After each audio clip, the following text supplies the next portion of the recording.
And we're on the air. Welcome, everyone.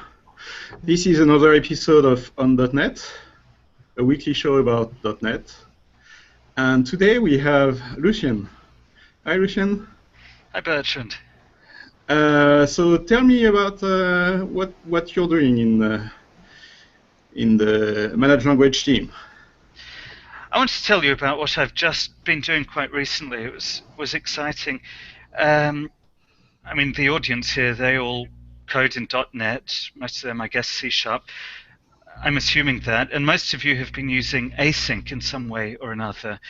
And if you are, then all of you have run into the issue that when you write an async method, of course, it returns a task object, which incurs heap allocation. So there's always been a built-in inefficiency with using async in your code, which was a shame.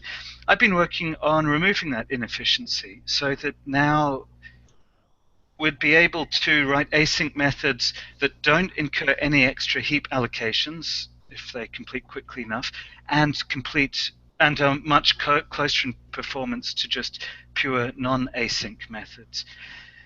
What that would do is it would kind of open the floodgates to letting you use async everywhere in your code more naturally, where it's natural from the architecture perspective.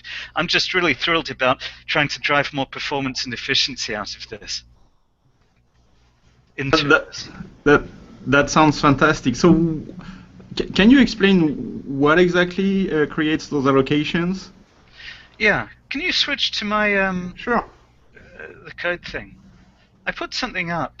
I hope you can see the mouse. Right, watch this. In the left-hand column, this is what we write today, like an async task event method called task. Can you do a Control plus to zoom a little bit? Yeah, excellent. Thank you.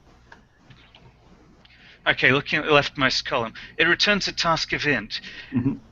And so even if this method completed immediately, like imagine we passed 0 for the task.delay. This is an artificial example, but bear with me. There are real practical useful examples of this. Even if it completed immediately, it still has to allocate a task object, and task is a heap object. Currently it takes 80 bytes. In the forthcoming release of .NET, they're shaving it down to 72 bytes, but it's a heap object, you can't shave it down to 0. So every single async method incurs this heap allocation. Now, you might think, well, I'm doing an async method, I'm going out to the network. Who cares about 80 tiny bytes when I'm downloading 1,000K off the network?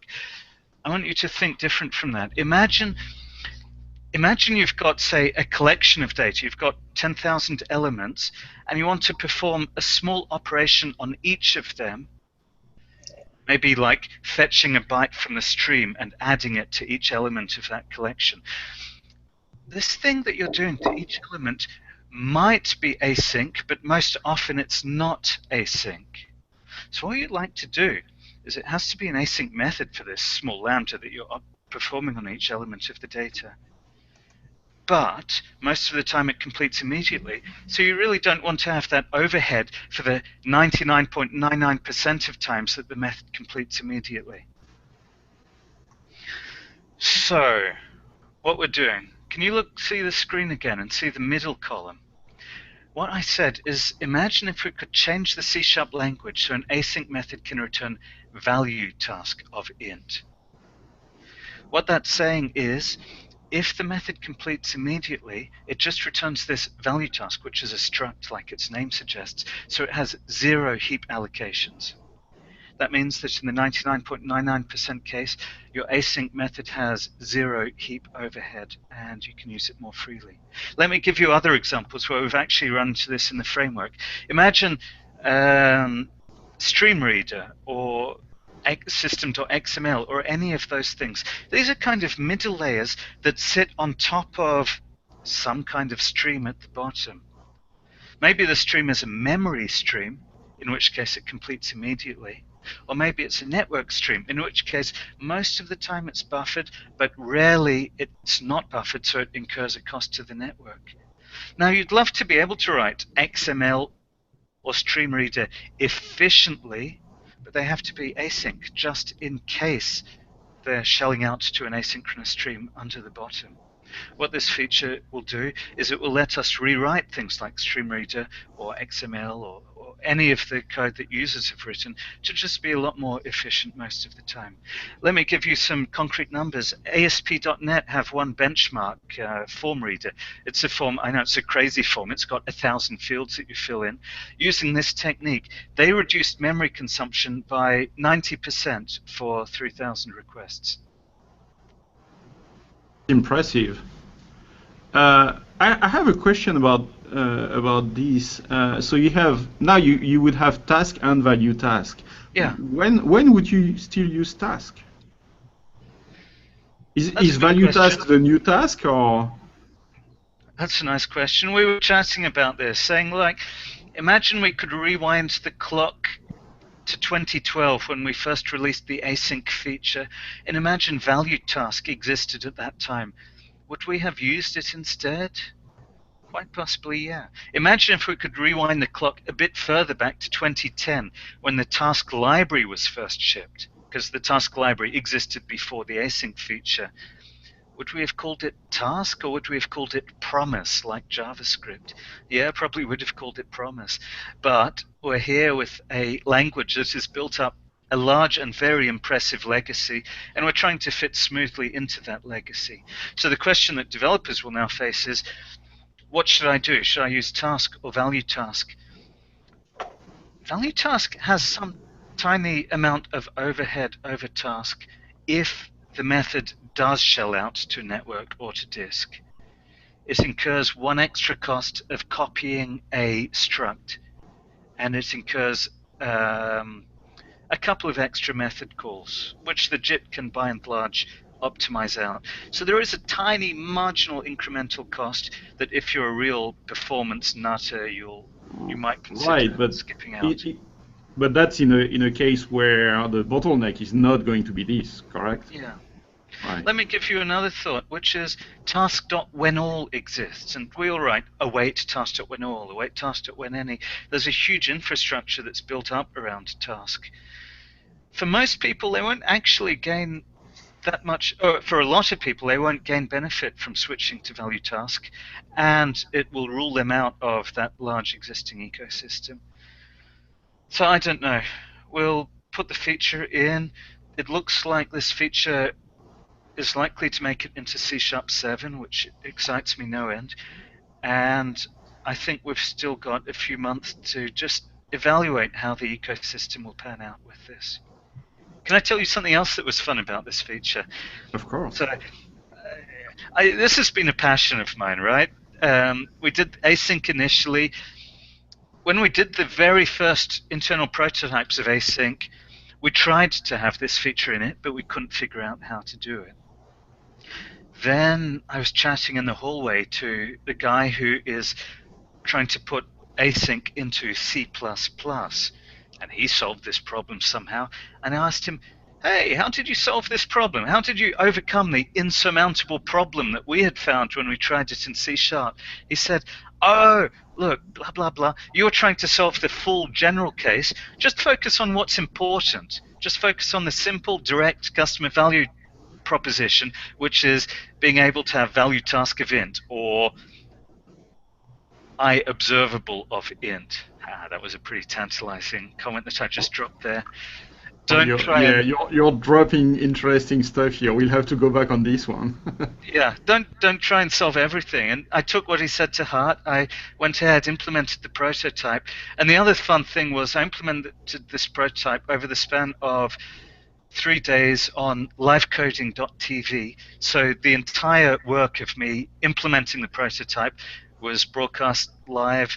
A total of about 3,500 people tuned in to watch.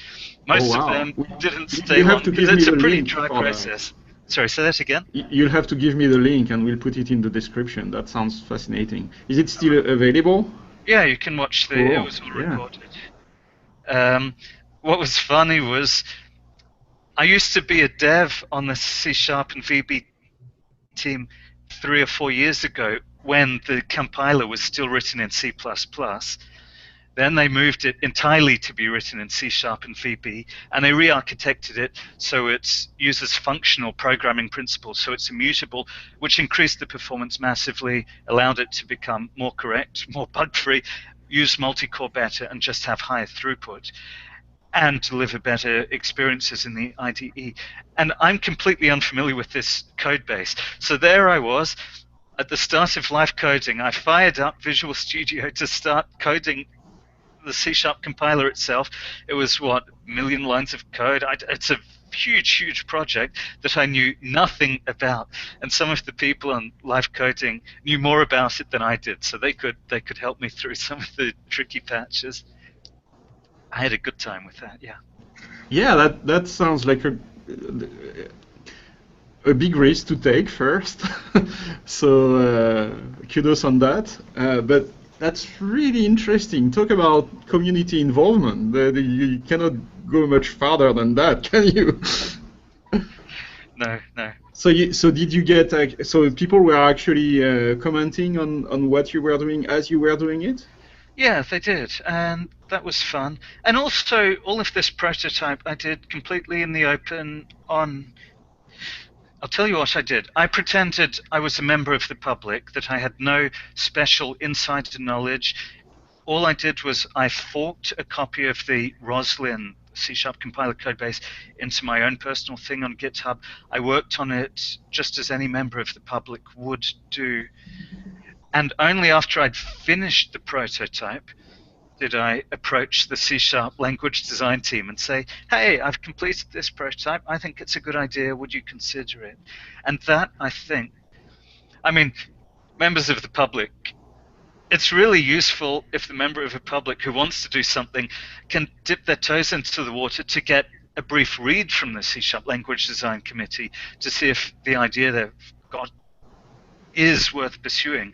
And if they say, yeah, it's worth pursuing, then I think building a prototype, showing something that works, and having the confidence that you've flushed out all of the language design issues is a really important stick or carrot to take to the C# language design committee afterwards. And there were some really subtle issues to flush out with this. Yeah, exactly. There is so much that you only discover as you are actually implementing the feature. But what I think is really interesting in that way of doing things is that, I mean, the feature in itself is really exciting and interesting. But the way you did it is also very interesting and something that people should be looking at, because you're basically laying down the process. Here is how you would go proposing a new feature for C#, and anybody can do it. And here is how, and you can follow along and do the same thing for your own pet feature. Right. Yeah. So that's really interesting. And two things that were exciting. First, suppose you did computer science degree at college, you did a course on compiler design, then you can come into this compiler codebase that is not an old compiler codebase. It was completely re-architected from scratch in the past. It was a process that started 3 or 4 or 5 years ago, and it has a beautiful architecture. It really is very clean and elegant to work in. And it teaches you a whole dimension of things that you have never learnt about compiler design before. Like traditional compilers design in academia, there's the Dragon book. It says a compiler is a black box that you put code in and it generates the correct thing out the end. What that misses out completely is that about a third to a half of the compiler codebase is handling errors gracefully and recovering from them and giving actionable feedback to the users who have written incorrect code about what to do. Half of the compiler is about being an interactive service. Like when you're typing in an IDE, you need to have IntelliSense, you need to have syntax highlighting. And what that means is that the compiler has to be able to give partial outputs based on partial inputs that are nevertheless still useful. And it has to expose like internals about the symbol table. I've said what half of the compiler is about, what the half of the compiler is about. Then the actual compilation work is the other half of the compiler, of course. Yeah.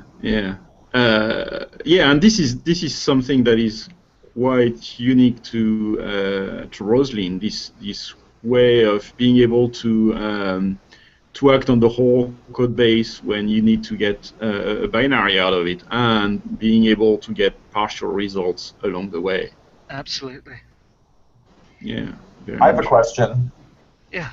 So I know that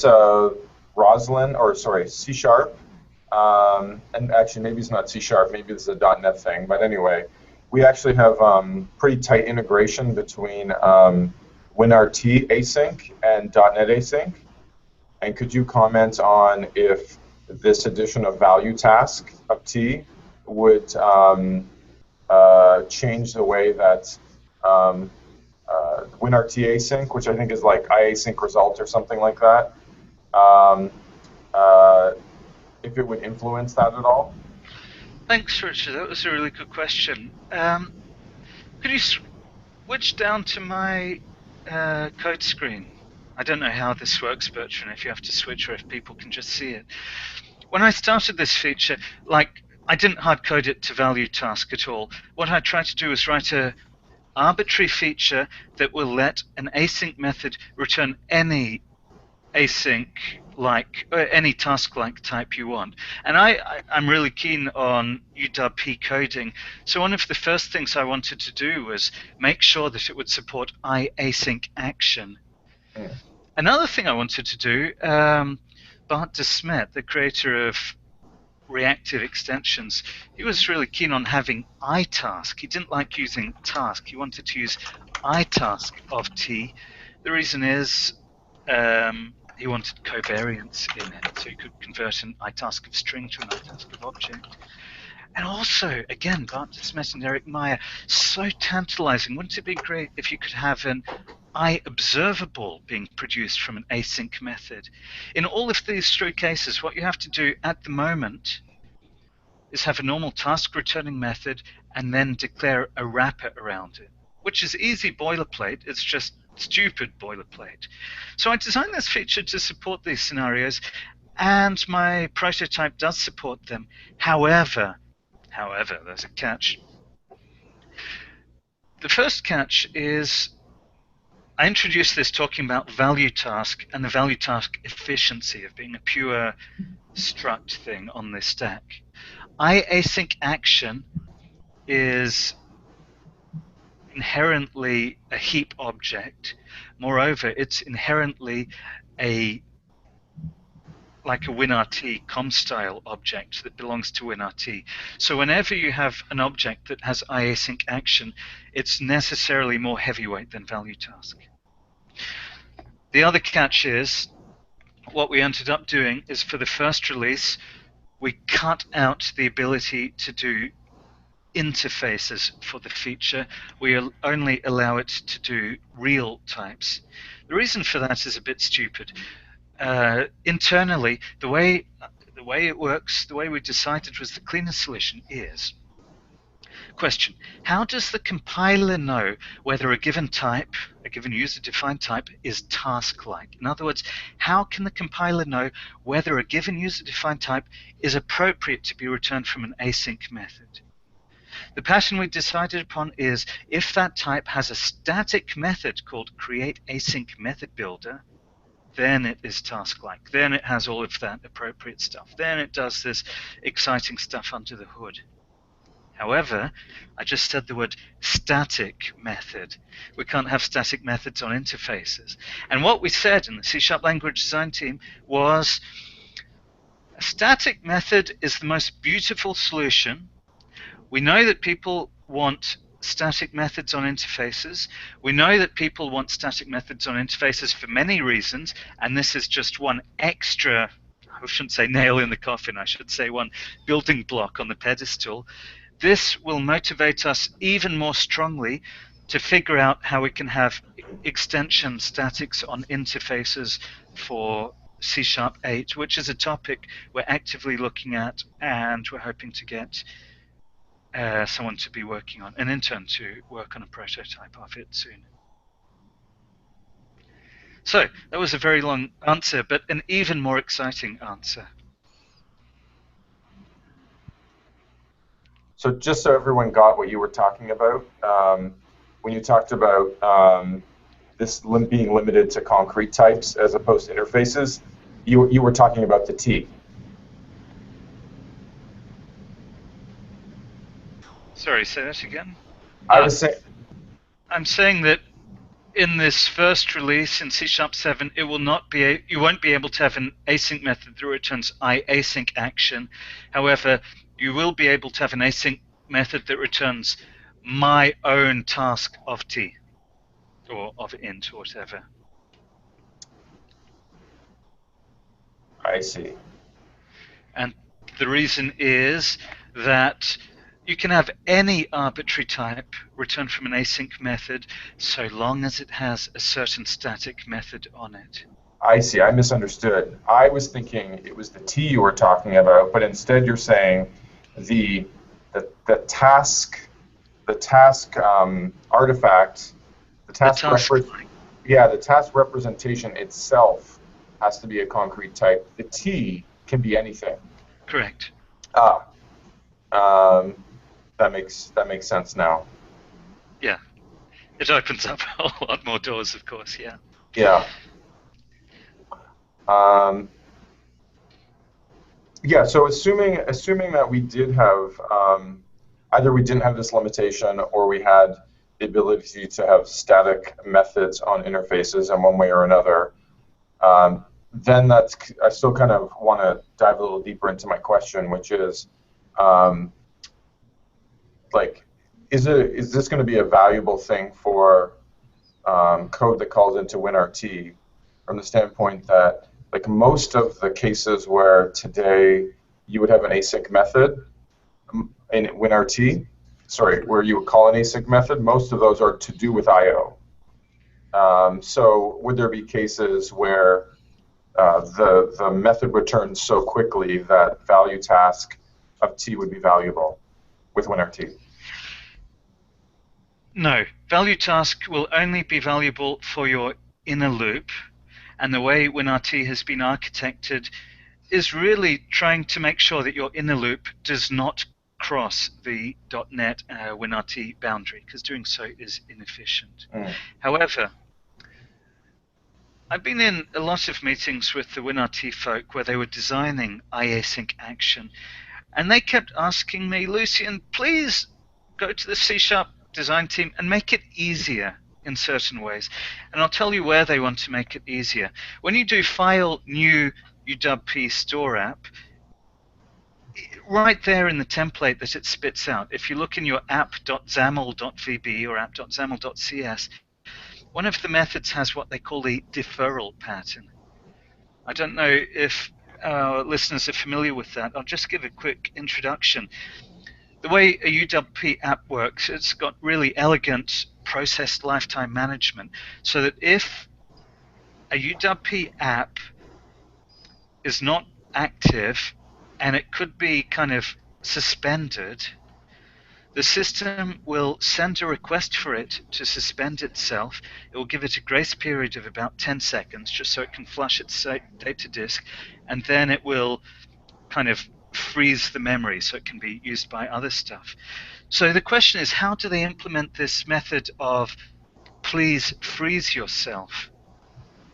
At the moment, they use what they call a deferral method. They fire an event, they pass a deferral object, and your user code has to say, deferral, please let me defer.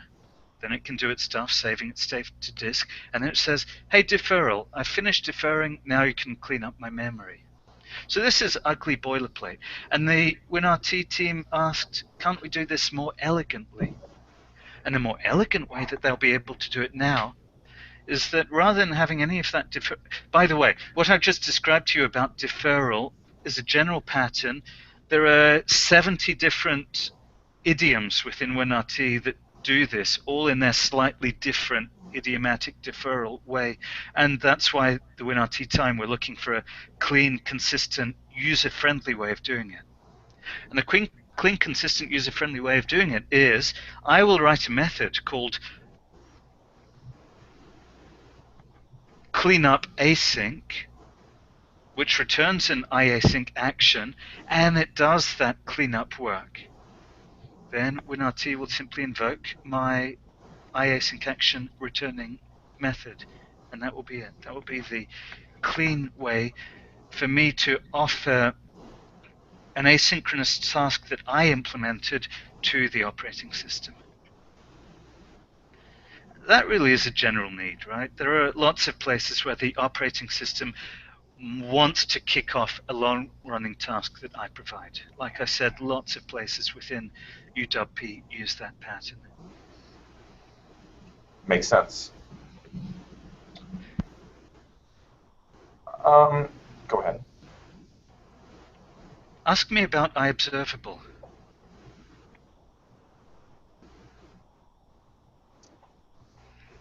Did you just say, I don't hear Bertrand speaking anymore. No. What happened to you, Bertrand? Oh, I accidentally muted myself, apparently. Yeah, so we didn't hear any of that. Yeah, so I was actually asking you about iObservable. So Oh, that's a really good question. Please do go ahead. I love reactive, and I was really keen to make a feature that would work with reactive here. When I dug into it, though, it didn't really work. I'll tell you why. I'll just scroll up a bit, because I want to, if you can switch to my code screen. On that screen. You're good.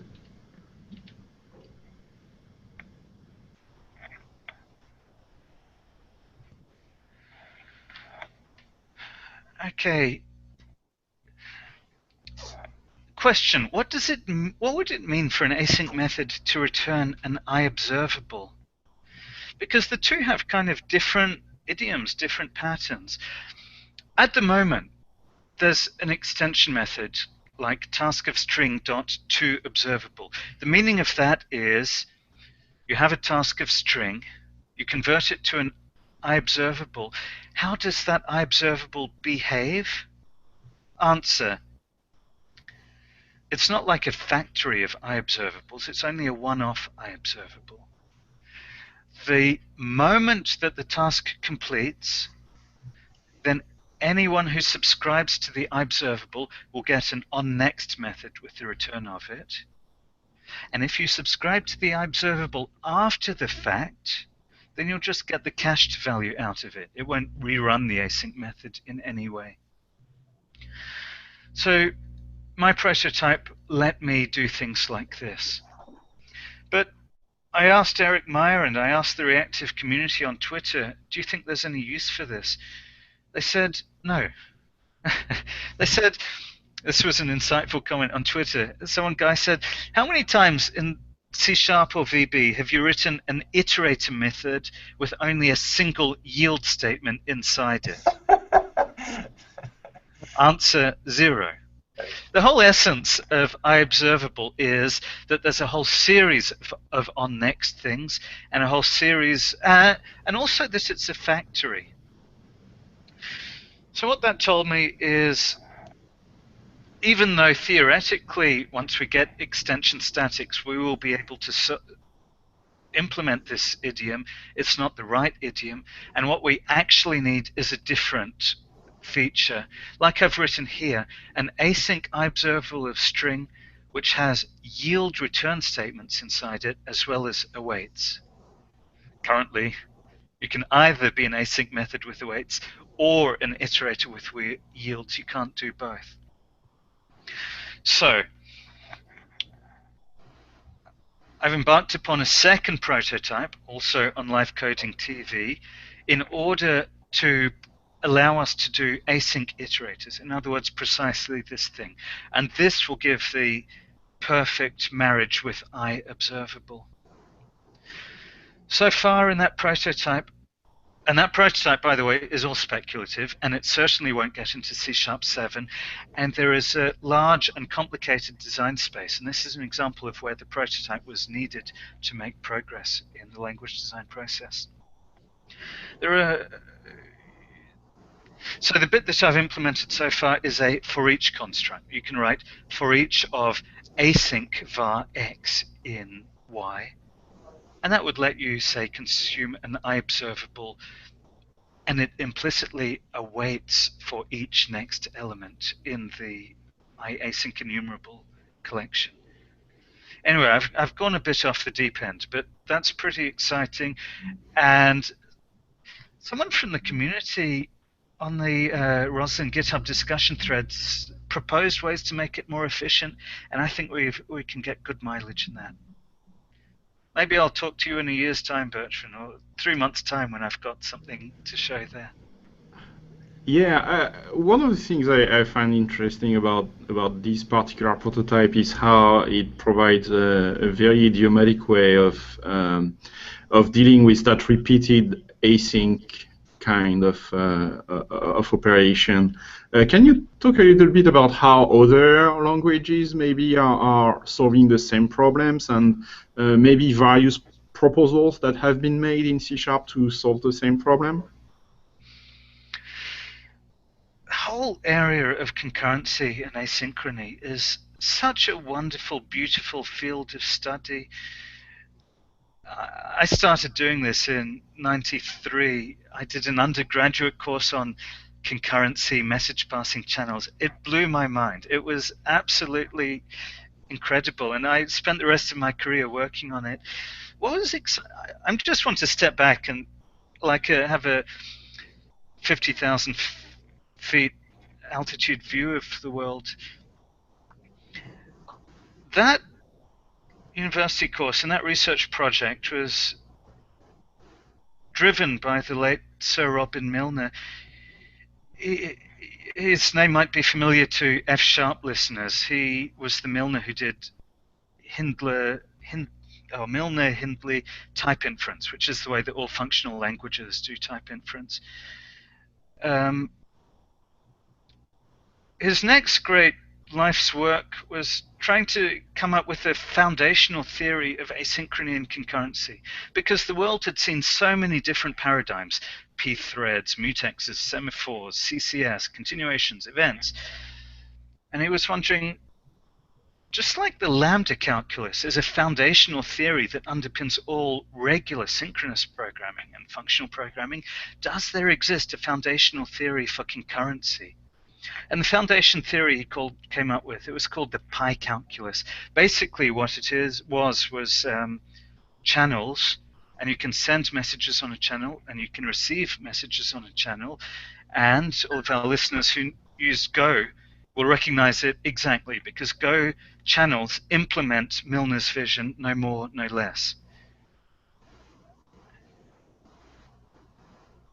What I've come to believe from that was it didn't quite hit the mark, and the reason is that asynchrony and concurrency and multi-core and network delays are a huge problem domain, and every single area within it has different optimal solutions, and most of them are wrapped up in something that can be very clean and easy for regular coders to consume. So if I'm a genius low-level coder, I will spend a lot of work. I won't be using channels. I won't be using threads. I'll be using lock-free programming techniques to make my heavily multi-core fast Fourier transform analysis code work. But once I've done that for the internal implementation of it, I will wrap it up into a value task returning method for consumers of my library to use easily. That is by far the simplest way of doing it.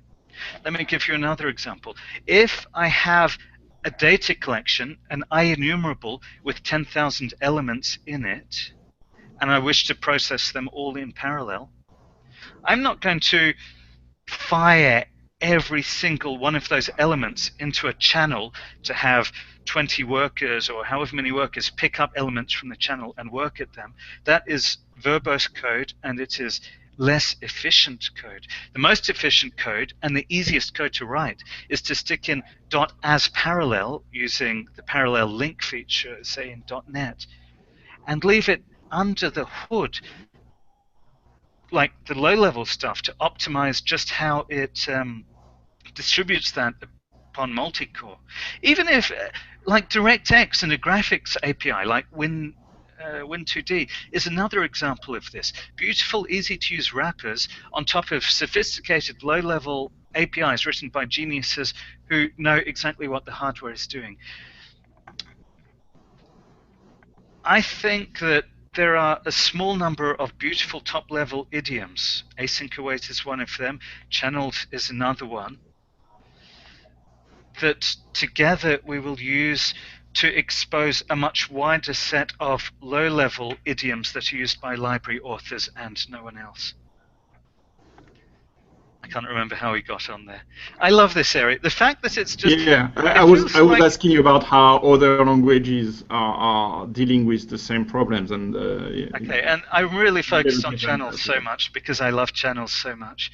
And I wanted to communicate the feeling that the world of async and concurrency is a fractal world in which every small place you go, there is more interesting detail and more ways of coding the solution that are interesting in the corners. Absolutely. I want to take By the way, can I just go feedback back from. one moment? Sorry. You asked how other languages are doing it. So the async await that was pioneered in F#, and then we kind of refined in VB and C#, then has been copied. And JavaScript is taking in it JavaScript, now. A whole load of languages. Also C++ is the most notable one, because what they did in C++, they looked at async await, and they put their C++ heads on it and said, this shall be more efficient. This shall have 0 allocations. It shall be entirely stack-based where possible. And the guy who's doing the C++ async await prototype showed me some beautiful stuff. He showed also iterator methods go into it as well.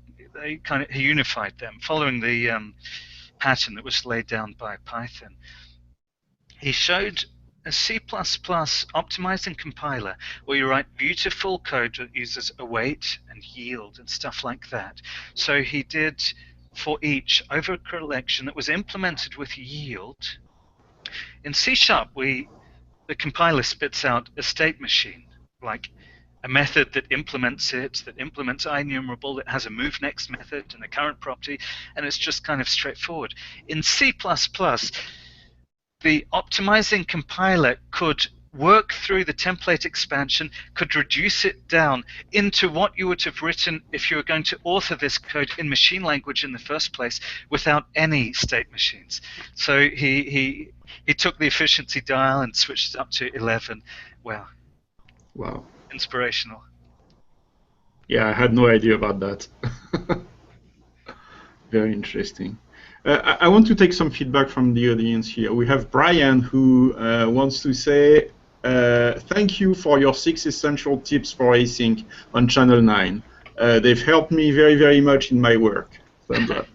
So I agree with that. It's a fantastic series that we'll put a link to in the description. It's recommended viewing for everyone.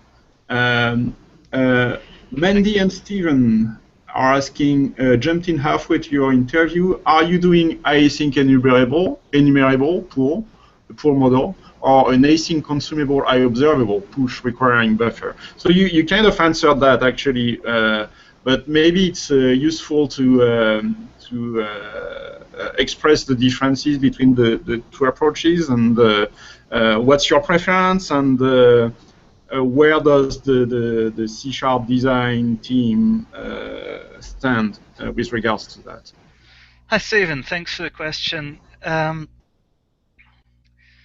Gosh, it's so interesting, isn't it? A push model versus a pull model.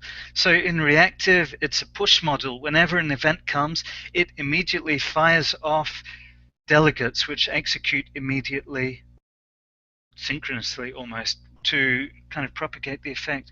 In C#, it's a pull model, so that you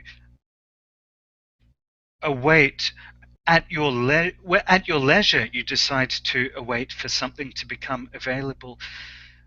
How do you bridge the two, or how do you marry the two, or is it a case that never the twain shall meet? there always has to be a bridge, doesn't there? If you have a push producer being consumed by a pull consumer, what do you do if the producer pushes at too high a rate that the pull consumer isn't ready for? There has to be, as unavoidable, one of two solutions. Either the potential for a dynamic buffer that can grow arbitrarily large, or the potential to drop things on the floor.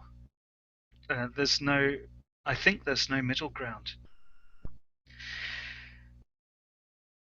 I have not been able to imagine what a language with awaits in it could look like in a push model. It's sort of edging at the edge of my understanding. Maybe there's some continuation parsing style that might marry them. For instance, now this is a bit goofy. Imagine if you wanted to have an async iterator which produces an iObservable and which consumes another iObservable. If the only thing you ever await inside the body of your method comes from that source iObservable, and this is a bit subtle, but bear with me. If the only thing you await comes from the iObservable, then you have, in effect, got a push model, even though it's been written with awaits. However, it's just fragile. It's a strange way of coding, and I can't yet imagine any other marriage between the two.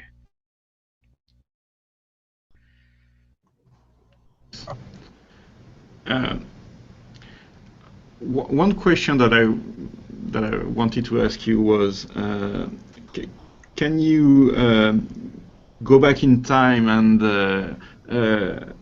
tell the history of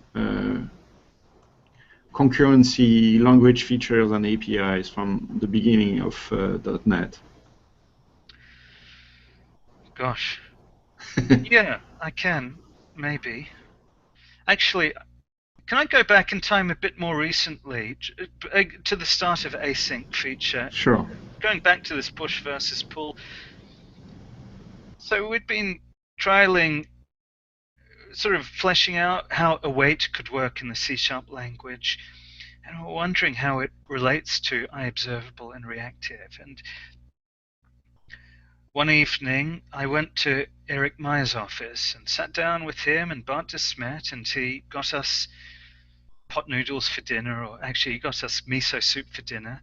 It was funny, he has 20 packets of miso soup in his office for late night coding jams, I think. And we sat down and we tried to think between us, really, which idiom is nicer for typical scenarios that I'm writing? Which is more correct? Which will be easier for regular human developers to write rather than Eric level geniuses? And the way we did this was a kind of a challenge. Eric and Bart said, here is an example of a problem scenario that is solved really beautifully by Rx, and I bet we could not solve it with async await. And in all of them, I ended up coding a solution using async await that worked and was small and compact and reasonable and humane and didn't involve lambdas. And in all of those cases, they said, hey, that's not fair. You solved the problem I set rather than solving the general theoretical problem, which I think was a lot of fun. We didn't have any firm conclusions. There are emphatically a load of idioms that are best with Rx. There are emphatically a load of idioms that are better with async await. And no one has yet sat down and written the definitive patterns and practices book to help guide people. And there is a lot of overlap too. Anyway, that was 2 years into the history. Is the general solution to actually have both and use them appropriately, or? I don't know yet. A lot of people are very happy using Rx exclusively. A lot of people are very happy using await exclusively. And I haven't yet figured out whether these people are ruling themselves out of certain scenarios.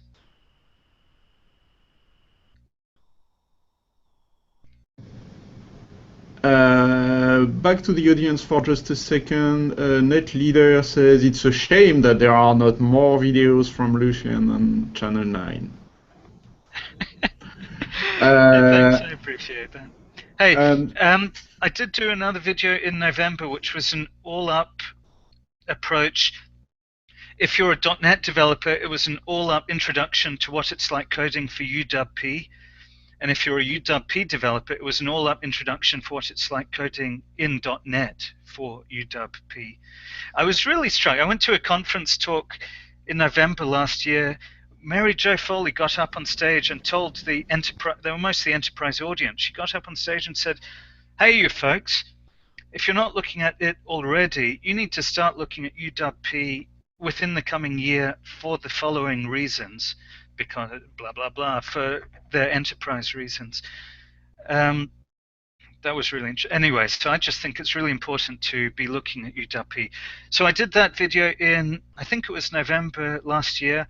Then I went on, it's been a total of 3 months leave now for paternity. I had 2 beautiful, identical twin baby girls born, and they're adorable, and that explains why I haven't been doing any more videos recently, and there's a great missing chunk since December.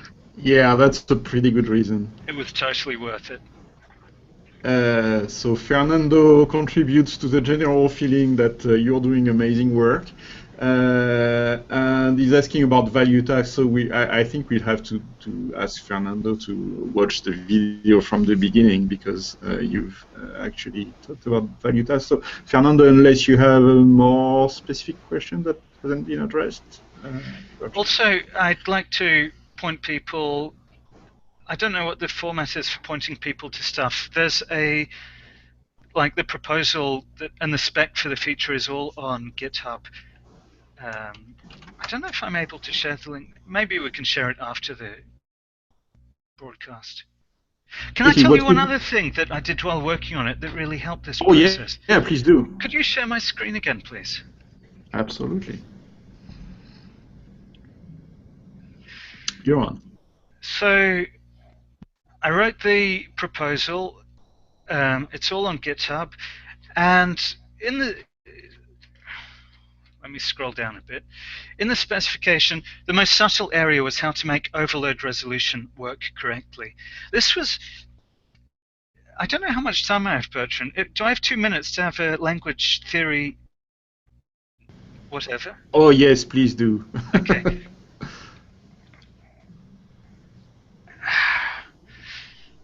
The whole point about this feature is that async methods can now return an arbitrary task-like thing.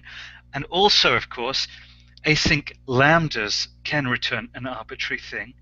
In other words, to put that in another term, I have invented a new implicit conversion in the C# language from an async lambda to a whole bunch of delegate types, which it could never be converted to before. General theorem, whenever you add a new implicit conversion to C# for whatever reason, it will break overload resolution in some cases. And every single person who's written a C# library knows this. You've written your type called goose, and then you decide, hey, I need an implicit conversion from goose to poop. I just went swimming on Lake Washington yesterday, and I saw a lot of this implicit conversion from goose to poop. Anyone who wrote, any user of your library who had an overload which took both a goose and a poop, it used to behave one way before, and now, thanks to the implicit conversion you introduced, it behaves another way. So this is a back compat break that every library author wrestles with, and we as language designers, of course, wrestle with.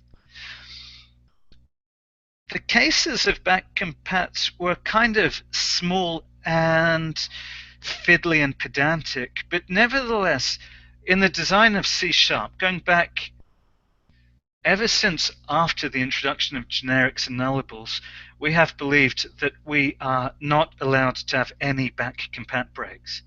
I'll tell you why we got this edict from on high. It said, if a customer has paid us money to upgrade to a new version of Visual Studio, they did this for a whole host of reasons. They didn't do it to get a new version of the C# language, and they certainly did not do it to get their existing working code starting to fail to compile or starting to have different behaviors. So that there was a strong reason not to break existing code. It's kind of interesting reading the Swift 3 announcement at the moment, which is a very big break, but they said they will never break, or they won't break in future. So I wonder if they will start coming on this do not break customers rule in the future. Anyway, so we had the back compat break, and I was twisting myself in contortions trying to design this language feature so that it wouldn't break compat. And then what we do with all language designs, we have the C# language design team that meets once or twice a week for several hours, and we discuss the feature. And then once, at a lesser cadence, I think once every 3 or 4 weeks, we have what we call a language design review, where we present a kind of digest of everything we've come up with. And at that design review, Anders was sitting there, and he has such brilliant, perfect insight, so a real important voice to listen to. And he said, look, don't get yourself so hung up on back compat for this particular case. What you're doing is a good project to make the C# language no longer be tied to one particular type, the task type. You're opening it up. He also comes from having done so much promise work in TypeScript. He said, and also the .NET API Design Committee said, we expect that a whole world of new APIs will come along that use ValueTask rather than task. Make sure to optimize for the beauty of that scenario going forwards rather than these back compat contortions. That kind of took the blinders off, and we could come up with a beautiful feature. Anyway, but the important thing is that overload resolution and type inference are the two most tricky areas of the C# language. In order to design this feature, we had to work closely, like word by word, letter by letter, for the original C# spec. For all of you who I mean, you're all adepts at the C# language, and people on Stack Overflow ask questions about how it works, and you'd love to be able to point them to the spec, but you can't really say, hey, go and download this Word document and look at paragraph 1.2.7.6. What I did was, okay, look at the screen now. In the specification thing, the better conversion part of the spec, I had a hyperlink to a GitHub Markdown version of the C# spec. This was really exciting. It was half the work of a C# MVP, Scott Dorman. He did the heavy lifting of taking the existing Word documents of C# and VB specs and turning them into Markdown. I did the final work of first writing a translator which takes that Markdown and produces a beautifully formatted Word or PDF document that's more beautiful than the existing spec. And secondly, I guaranteed that this was 100% faithful reproduction of the C# thing, of the original official C# spec, because there were a bunch of differences. And just the freedom to be able to jump backwards and forwards between a proposal and the relevant part of the C# spec has opened the door to make this a lot easier to design a careful language feature.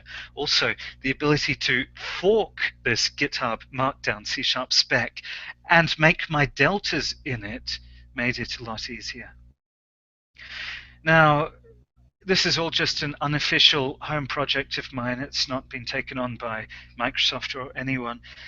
What I'm hoping, fingers crossed, is that maybe the ECMA team will consider having a Markdown version of the official C# spec going forwards in the same way that the official ECMAScript committee has already done.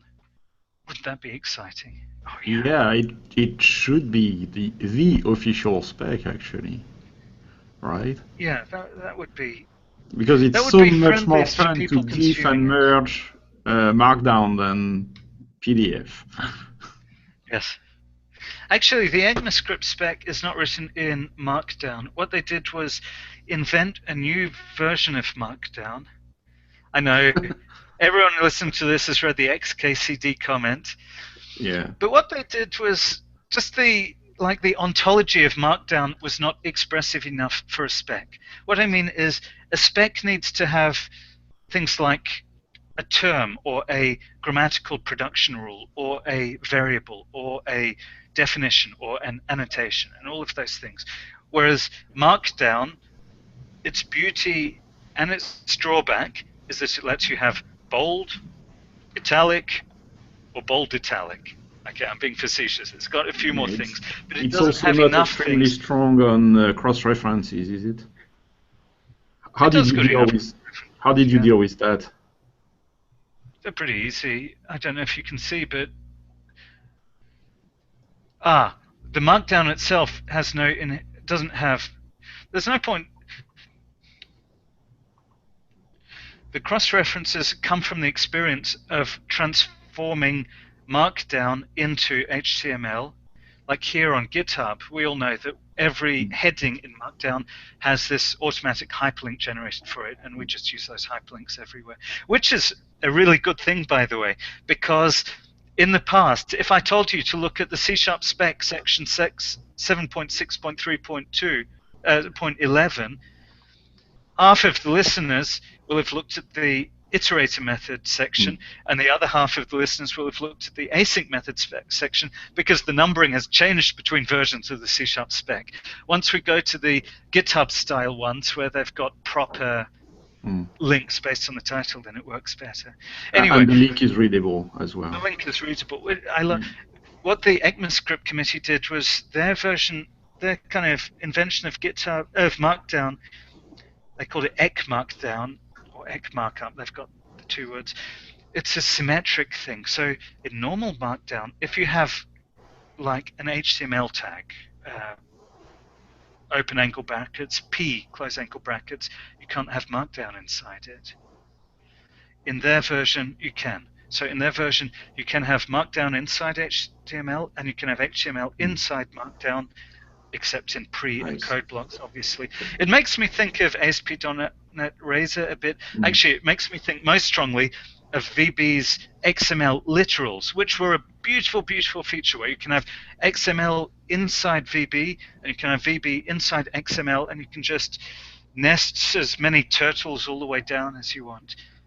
And that's what their version of EC Markdown does. Yeah, it reminds me of what React is doing for mixing code and markup. I have one last question about task.run. So you can kind of think of task.run as the kind of most recent version of background worker. Yeah. And I'm wondering, and then lots of people use those, I certainly use them. Is that a case where you could generically, small g, have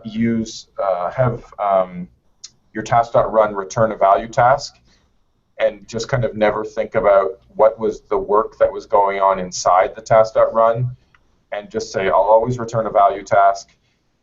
In the cases where I'm not doing much work, but I just want to do it on another thread, then I'll return value task. If I'm doing significant work, then it'll get converted to a task of T, and the right thing will happen. Can you comment on that? Yes. First, that's a beautiful idea. That really would be good. Second, I might call it ValueTask.run. Sure. And I'll tell you why, because this is something that people will run into. Imagine you've got your existing code base, and you've got a method called thread_async, which returns a task of int.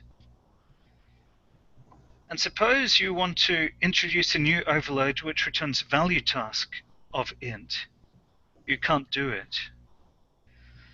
So maybe your new method will have to be called thread_async value or thread value. I don't know. It's kind of a pain that you can't overload by return type in .NET. And the second thing is, if you have a method which takes, okay, this is going to get a bit hairy. Bertrand, I wonder if you could switch. I want to bring up Notepad at the moment so I can do some coding This is real advanced, compiled by Notepad. Let's see if this works. Let's suppose I had...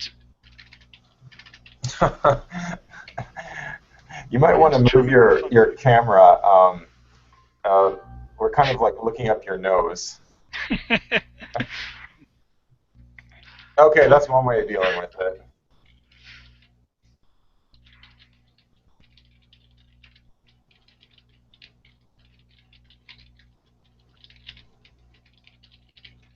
Oh, there we go. Hey everyone, do you want to look at this code without looking up my nose? Okay, I wrote the method called f. You might imagine it being called task.run to be more useful. It takes either a task returning lambda or a value task returning lambda. The thing is here that the invocation I wrote of it passes an async lambda, will match both of them. Both of them are applicable. Both of them are equally good candidates. Therefore, this will be an ambiguity error. So, for these two reasons, when you create a new set of APIs based on value task, both for the return type reasons and for the overloading on async lambda reasons, they'll be called by different names. But aside from that, what you just described about having a thing of task.run that works on value tasks, I think that sounds great.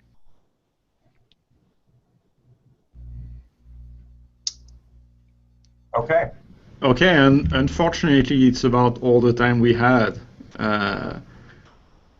This has been really very interesting, and we'd love to have you again on the show next time you have some, for example, some great feature that you prototyped. I think that's really very valuable to people watching the show.